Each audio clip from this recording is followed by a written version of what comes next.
Fala, meus amigos, voltamos com as informações para todos vocês, patriotas de todo o Brasil e do mundo, neste sabadão aí de finados. Que Deus possa abençoar a vida de cada um de vocês. Já vou pedindo para você, colocando aqui nos comentários a cidade que você está nos assistindo, como está o tempo por aí, está chovendo ou não, coloque aqui embaixo a sua opinião. Pessoal, agora trazendo uma bomba aí do Lula, mais uma vez o Barbudinho, né? Criando confusões neste governo atrapalhado, o dólar nas alturas, e fique até o final desse vídeo para você entender aí esta treta entre governo Lula e Venezuela.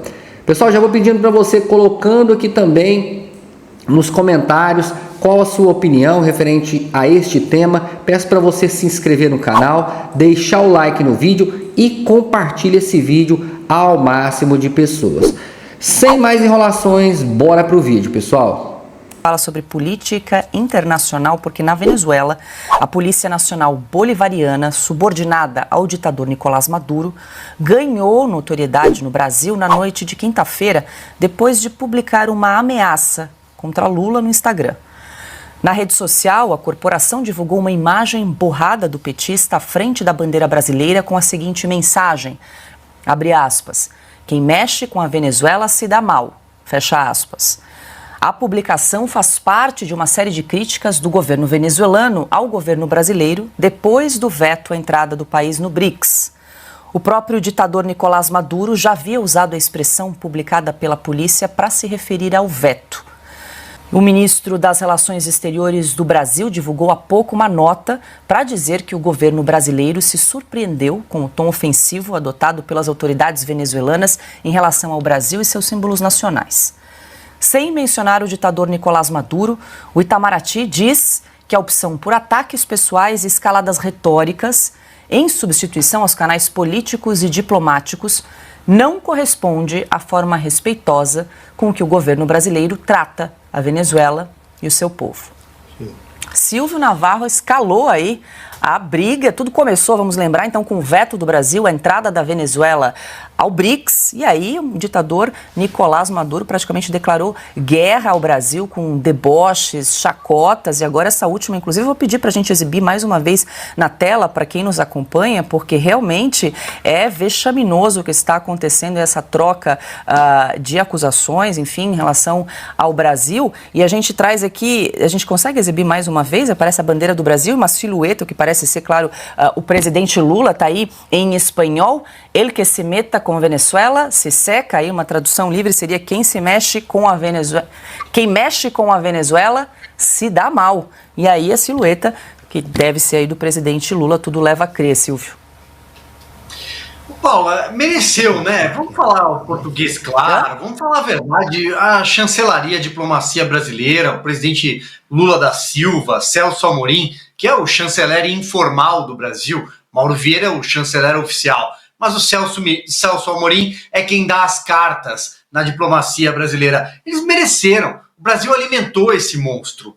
O Brasil recebeu num tapete vermelho em Brasília, logo no começo do mandato do governo Lula III, Nicolás Maduro e sua esposa, sua mulher, em território brasileiro. Ele que não pode pisar em qualquer país do planeta, mas no Brasil sim, com honras de chefe de Estado.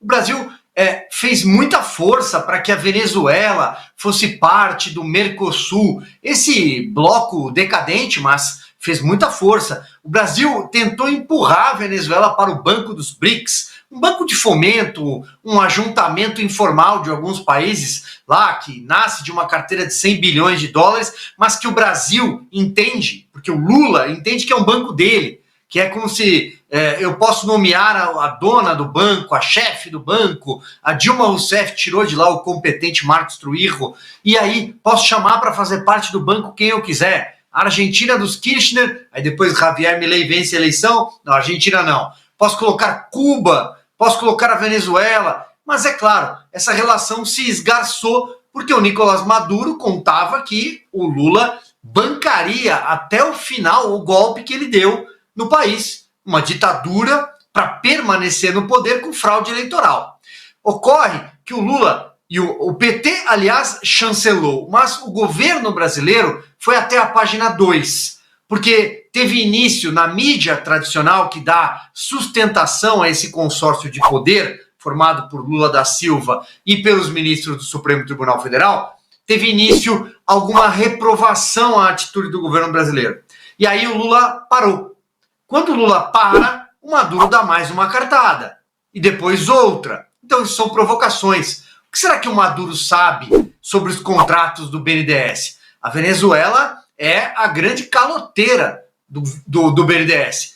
A última vez que eu olhei a cifra era algo como 1,7 bilhão de dólares. Vamos traduzir aqui, convertendo deve dar quase 10 bilhões de reais, algo mais ou menos assim. É a maior caloteira, né? O metrô de Caracas, tinha uma usina, outras obras de infraestrutura, Lava Jato. O que será que o Nicolás Maduro sabe?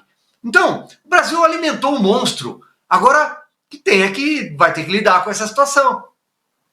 Deixa eu ouvir a análise do Alexandre, porque tem alguns analistas, Alexandre, dizendo que essas provocações aí de Nicolás Maduro podem ser até uma farsa, um jogo de cena, em público eles brigam, mas no particular até que as coisas não estão tão mal assim. Como é que você, talvez não estejam tão estremecidas quanto parece, como é que você vê essa situação depois do veto do Brasil à entrada da Venezuela no BRICS? Às vezes a gente pensa que isso possa ser um teatro, né? Possa ser um teatro. Agora eu lembro lá atrás, quando Zé Dirceu me disse que era difícil lidar com Chávez. Não imaginava que viria um Maduro muito pior, que fala com passarinho, que incorporou Chávez e tal. E está aí o resultado. O Maduro talvez tenha sido informado pela inteligência dele, inteligência venezuelana, que deve ter sido informada pela inteligência russa, que estaria na lista de entrada dos BRICS. Só que não avisaram os russos que Lula vetaria, né? O mesmo veto que há no Conselho de Segurança da ONU. O veto do Brasil é importante porque o Brasil foi um dos criadores do BRICS. Nem Venezuela, nem Nicarágua. Eu fico só imaginando, se Lula não tem informações sobre a eleição americana e acha que foi muito longe, tem que fazer alguma coisa em que ele se dê bem com Trump. Porque o início do relacionamento dele com Chávez foi depois de ter conversado com George W. Bush, que disse, olha, eu vou invadir o Iraque, você não se meta, mas eu não vou me meter na Venezuela, fica a seus cuidados. E era um republicano. Talvez seja isso também. Mas, enfim, Maduro ficou furioso, porque pegou o avião e foi lá para Kazan, para a reunião dos BRICS. E chega lá e o nome dele não estava, o Brasil não quis, né? O Putin ainda deu um cumprimento de consolo, né? Vocês são muito leais, você foi eleito mesmo e tal, acompanhou a nota do Foro de São Paulo que o PT assinou, né? A Gleisi está meio separada de Lula por causa disso. Lula quer ver as atas, porque lá o processo eleitoral é transparente, a pessoa tem acesso às atas. A OEA teve acesso às atas, o pessoal lá do Clinton, do centro Clinton, pôde ver as atas, né? Clinton, não sei se foi o outro presidente democrata, mas enfim, todo mundo ficou sabendo que deu aí mais ou menos 60-30, nos 83,5% de urnas que haviam sido apuradas. Mas ficou furioso, porque Lula e Petro, da Colômbia, continuam exigindo as atas, senão não reconhece. Mas Lula era meu amigo, Lula me apresentou até para o Boric ficou bravo, de tanto que o Lula me elogiou, né? E agora faz isso no BRICS, e aí surgiu essa gravura, né, que estão falando, o Lula, pessoal, não, mas tem a bandeira brasileira, gente, a bandeira brasileira é mais que o Lula. Porque a bandeira brasileira representa todos nós e cada um de nós. E ela está lá também deformada. E a cara do Lula também escurecida. Então, Itamaraty não foi uma coisa pessoal, foi nacional. Porque envolve a bandeira brasileira. Vocês conhecem a bandeira brasileira? Pois é. Né? Então, nessa nota aí ficou faltando mencionar o nosso símbolo máximo, que é a nossa bandeira. Né? Teve gente que morreu pela bandeira lá na Guerra do Paraguai. Né? Bom, então, O Diosdado Cabello, que é o número 2 lá da Venezuela, está por trás disso, dessa história aí. El que se meta com Venezuela se seca, né? Se seca aí é uma expressão, vai se tamar, vai morrer seco, né? E botou o Lula. Então, ele está buscando, foi primeiro para a Guiana, depois eu acho que ele ficou meio com medo dos americanos e dos ingleses, né? O Brasil botou blindados lá em Roraima, né? Agora, não, vamos brigar com o Brasil, que o Brasil não vai brigar com a gente, e a gente desvia, né? O povo venezuelano vai ficar do meu lado, porque o Brasil está nos afrontando. E aí ele afronta de volta, usando a polícia bolivariana. Afronta a bandeira brasileira. Ana, já que o Alexandre citou aí as eleições americanas, também quero te ouvir aí sobre essa briga, essa ameaça da Venezuela ao Brasil, inclusive usando um símbolo nacional, a bandeira nacional. Achei interessante o que disse, o que trouxe aqui o Alexandre, de que talvez esse veto do Brasil à Venezuela, a entrada do BRICS, poderia ser um aceno aí, uma possibilidade, caso Donald Trump seja eleito na semana que vem? Paula, o comentário do Alexandre foi tão perfeito que eu tenho muito pouco a acrescentar. Só que do ponto de vista dos Estados Unidos, a gente não pode esquecer que Maduro ele continua na lista dos mais procurados pelo governo dos Estados Unidos da América. Não é a administração Joe Biden ou a administração Trump ou uma possível administração Kamala Harris. Existe uma recompensa de milhões de dólares, né, para quem entregar Nicolás Maduro. O problema todo, Paula, é esse quebra-cabeça onde o nome do Brasil foi inserido, a pecinha do Brasil foi inserida nesse quebra-cabeça que tem Venezuela, que tem Irã, que tem o eixo do mal, que tem grupos terroristas e que tem o maior inimigo dos Estados Unidos atualmente, que é o Irã, o maior financiador do terrorismo no mundo hoje. E nesse contexto, Paula, o Brasil mandou um representante na figura do nosso vice-presidente Geraldo Alckmin para a cerimônia de posse do presidente iraniano, onde ali no parlamento iraniano eles cantavam Morte à América. Então, quando esse quebra-cabeça é colocado, né, sobre a mesa, e uma dessas peças dentro desse contexto dos ditadores, dos regimes totalitários, é exatamente o laço do Brasil com a Venezuela e com o Irã e as proxy wars, né, contra Israel, por exemplo, e contra o Ocidente, a coisa complica mais, Paula. Não sei, sinceramente, muitos andam me perguntando se um possível governo de Kamala Harris, se isso alteraria algumas possíveis sanções que aconteceriam, que poderiam ser impostas para o Brasil num possível governo de Donald Trump. Não sei, Paula, não sei porque, independentemente se o governo está sob a administração de um democrata ou republicano, fato é que o nome de Nicolás Maduro continua nessa lista nada republicana de procurados dos Estados Unidos da América. Isso aqui é muito grave. Não vou fazer piadas, não vou fazer brincadeira. Eu preciso que você entenda a gravidade do que o Lula está tentando fazer no Brasil.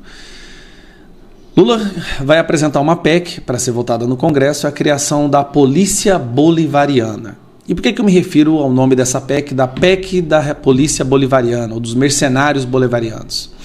Todo ditador, todo totalitário, ele precisa de ter uma força de repressão que esteja sob o comando dele. O Maduro é um exemplo aqui na América Latina do que é isso, né? De como que ele criou uma polícia que age de acordo com a determinação de um ditador psicopata, narcotraficante, que é o caso Maduro. Antes, na verdade, quem criou foi Hugo Chávez. O Maduro, depois de assumir a ditadura com o Hugo Chávez, assumiu o comando dessa polícia bolivariana, que sempre foi notícia no mundo inteiro. Como funciona a Polícia Nacional Bolivariana, que ameaçou Lula em posto. Curiosamente, essa polícia dele ameaçou o Lula ontem, porque o Lula quis bloquear a entrada da Venezuela nos BRICS por causa da pressão popular aqui dentro, tamanha a repressão e tamanha foi o golpe e a fraude que aconteceram nas eleições de lá. Corporação Civil venezuelana tem histórico violento e acumula denúncias de tortura e execuções. Bom, obviamente o Lula aprendeu muito com Maduro e com Hugo Chávez. E ele entende que para poder instaurar sua ditadura aqui no Brasil, ele precisa primeiro anular as polícias militares, colocar todas sob o comando dele, mas criar a sua própria polícia. A sua própria polícia ostensiva. Apenas países ditatoriais isso acontece. A polícia jamais pode ficar debaixo do comando do presidente, porque se esse quiser dar um golpe ou executar os seus adversários, destruir o país, é fácil. Então Lula apresentou, aí vem o choque, Lula apresentou essa PEC. Agora eu vou mostrar para vocês como que isso aqui é perigoso e a gravidade disso daqui. Ele chama de PEC da segurança pública. O que está acontecendo? A criminalidade do Brasil está explodindo. As facções estão controlando tudo. As facções, o crime organizado, o PCC e o Comando Vermelho já têm os seus próprios promotores, advogados, já têm seus próprios vereadores, já elege deputado federal, até presidente da República eles conseguiram eleger na última eleição, já tem juízes e falam-se até de ministro do STF. Aí o que acontece? Olha como é que nós estamos em situação. O crime organizado assume a presidência do Brasil e depois o crime organizado apresenta uma PEC para se lutar contra o crime organizado. Agora eu vou mostrar para vocês a mentira disso daqui. Você vai lendo, é um monte de mentira, mas bem aqui, ó, fala o seguinte. Eles querem criar a polícia deles, né? Só que eles falam que não se pretende com a PEC da segurança pública, ó, eles não querem, eles não querem centralizar o uso de sistemas de tecnologia, eles não querem interferir no comando da polícia estadual, eles não querem diminuir a competência dos estados e municípios, eles não querem criar novos cargos públicos. Mas logo aqui embaixo, olha o que fala, essa parte que está em vermelho aqui, é o que eles querem colocar na Constituição. Vamos lá. Estabelecer a Política Nacional de Segurança Pública e Defesa Social, que compreenderá o sistema penitenciário instituindo o plano correspondente, cujas diretrizes serão de observância obrigatória por parte dos entes federados. Eles vão determinar as diretrizes que serão obrigatoriamente obedecidas por parte dos entes federados, pelos estados. O Conselho Nacional de Segurança Pública e Defesa Social, integrado por representantes da União, dos estados, do Distrito Federal e dos municípios na forma da lei. Ele falou isso. Aí aqui vem alguns outros detalhes. Então o que ele quer fazer? Acabar com a Polícia Rodoviária Federal, criar a sua Guarda Bolivariana, né, a Polícia Nacional Bolivariana, muitos chamam de Guarda Bolivariana, que poderia ficar a mando dele e do STF. Presta atenção. Elas obedeciam a ele e ao Ministério Público, ao STF. Seria o Lula com o seu exército. Esse é o exército do Lula. Aí, o que ele vai fazer? Igual o Maduro fez, igual o Hugo Chávez fez. Ele foi pegando mercenários assassinos do coletivos de lá, que aqui é o MST, e foi colocando nessa corporação. O que o Lula vai fazer? Ele vai pegar todos os bandidos do MST e colocar dentro dessa corporação que ficará sob o comando dele. Ou do Lewandowski, do Flávio Dino, do STF. É simplesmente uma aberração absurda. O fato dele ter proposto isso, ele ter a coragem de propor isso, é assustador. Já mostra uma clara determinação de instaurar assim, uma ditadura aqui dentro. É uma PEC que o que eles vão fazer? Eles vão tentar comprar apoio, tentar manipular, arquitetar o apoio dentro do Congresso para que ela seja aprovada. Isso aqui sendo aprovado, olha, isso aqui eu falo com toda e a mais absoluta certeza. Essa PEC, a PEC da Guarda Bolivariana, se isso aqui for aprovado, sinceramente, arruma suas coisas e vai embora do Brasil. Nem que seja para fugir para Venezuela, porque lá nós chegaremos a um estado tão deplorável que lá poderá ter mais liberdade que aqui. O Lula, o chefe da facção, o chefe líder do crime organizado, quer agora ter a sua própria polícia armada ostensiva. Aquela que vai para as ruas, que aborda pessoas, que dá o baculejo, que invade as casas das pessoas, que para automóveis. E o que ele quer fazer, gente, não tenha um minuto de dúvida, é isso aqui. É criar seu próprio grupo armado mercenário para poder executar opositores, perseguir opositores debaixo do manto da lei e da Constituição. Então, compartilhe esse vídeo. Todos os deputados e senadores, pelo amor de Deus, tem coisas que a gente não pode cruzar. E dar esse poder a uma pessoa que foi condenada por ser o maior chefe, o chefe do maior esquema de corrupção do mundo, isso não é tiro no pé. Isso é cortar as próprias pernas. Um abraço. Fala pessoal, voltamos com as informações para todos vocês e agora, né, mais essa bomba aí da Venezuela contra o Brasil, especificamente aí do Maduro, presidente Maduro, contra o Lula da Silva, né? Olha essa matéria, pessoal. O governo brasileiro reprova e critica a publicação venezuelana com ameaça a Lula. Vamos aí entender esta matéria. Recentemente, a relação entre Brasil e Venezuela tem passado por momentos de tensão. As divergências intensificaram após uma publicação nas redes sociais da Polícia Nacional Bolivariana da Venezuela, que criticou o presidente brasileiro Luiz Inácio Lula da Silva. A postagem incluía uma imagem provocativa, sinalizando um clima de animosidade. O Ministério das Relações Exteriores do Brasil, por meio do Itamaraty, manifestou aí surpresa e descontentamento com o tom adotado por membros do governo venezuelano. Em declaração oficial, o Ministério destacou aí que tais atitudes estão fora dos padrões diplomáticos habituais entre nações, prejudicando o diálogo construtivo entre os países. Quais são os impactos aí das ameaças venezuelanas sobre Lula? As mensagens ofensivas da polícia venezuelana chegaram num tom já sensível para a relação bilateral, exacerbando o clima de desconfiança. Para além das ameaças diretas, tais declarações podem afetar a diplomacia e a cooperação em áreas de interesse comum, como o comércio e a segurança regional. O Itamaraty destacou que tradicionalmente o Brasil preza pelo respeito à soberania e não a intervenção em assuntos internos de outras nações, incluindo a Venezuela.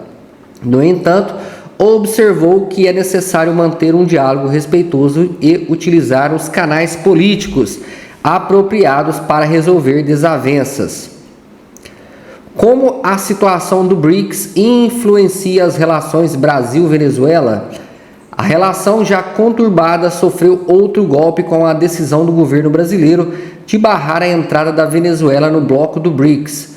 Apesar do forte lobby de Nicolás Maduro, junto às potências como Rússia e China, a diplomacia brasileira expressou reservas, influenciada pelas dúvidas sobre a legitimidade do processo eleitoral venezuelano. O veto irritou o governo de Maduro, que pediu esclarecimentos e realinhamento de seu representante diplomático em Brasília. Conforme declarado pelo assessor especial da presidência para assuntos internacionais, Celso Amorim, a confiança entre os países se abalou devido à recusa de Maduro em realizar eleições livres. As tensões entre Brasil e Venezuela levantam questões sobre o futuro das relações da América Latina e as estratégias diplomáticas ao lidar com governos de natureza autoritária. O cenário exige cuidados diplomáticos, ponderação política e respeito mútuo, fundamentais para a condução de relações internacionais positivas. Meus amigos, depois aí que o Maduro aí, depois dessas eleições na Venezuela, aí escondeu as atas, não quis fazer uma eleição limpa na Venezuela, o Lula, né, foi pressionado aí pelo mundo todo, principalmente aqui no Brasil, para ficar contra Maduro, né? Até porque as eleições não foram limpas na Venezuela. E por conta disso houve esse conflito aí entre Maduro e o Lula. Então eles estão aí trocando farpas, sempre tem uma discussão entre eles. E agora, né, o Brasil aí tentando ali jogar para escanteio aí a Venezuela e Nicolás Maduro dando o recado, um duro golpe aí no presidente Lula, né, que era seu best, né, seu melhor amigo aí, né? E agora com essa reprovação, com essas brigas aí públicas entre Lula e Nicolás Maduro.